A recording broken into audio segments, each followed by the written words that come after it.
The way education works today is really much like it's like vaudeville.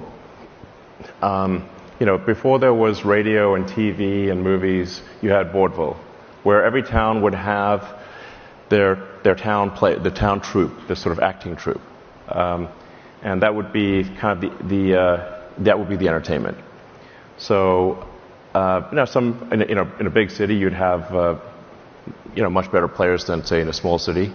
But then along came movies and TV and then you say and video games, where you take the smartest, best people in any arena, like whether they're acting, writing, directing, special effects.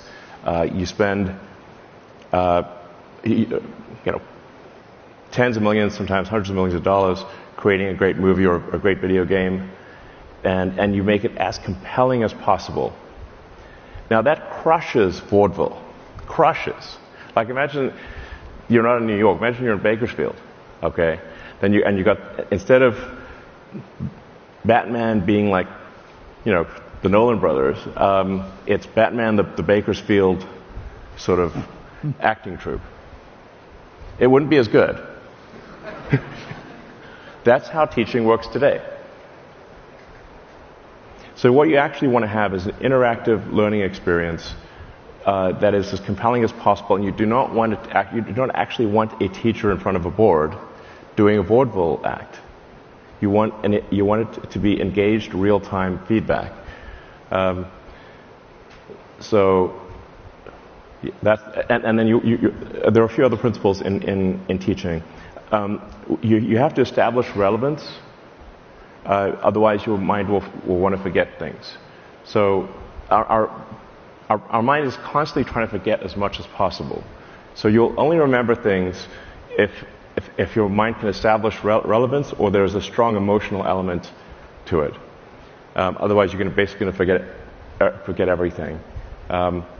Memory is very expensive from an evolutionary standpoint, so it's trying to forget as much as possible. So when teaching a course, you have to explain to kids why it's important. And then you want to teach to the problem instead of teaching the tools.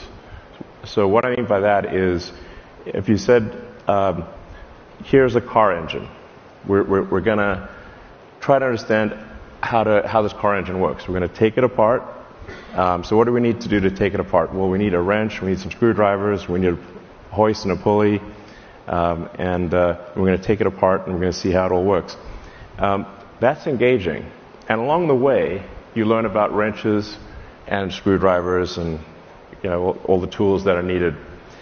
That actually is engaging and compelling. But the way teaching more typically works is, we're going to teach you a course on screwdrivers and a course on wrenches. And you're like, why do I have a course on wrenches? It's not obvious. That would be like, say, a course on calculus without explaining what calculus is used for. Then you sort of forget it.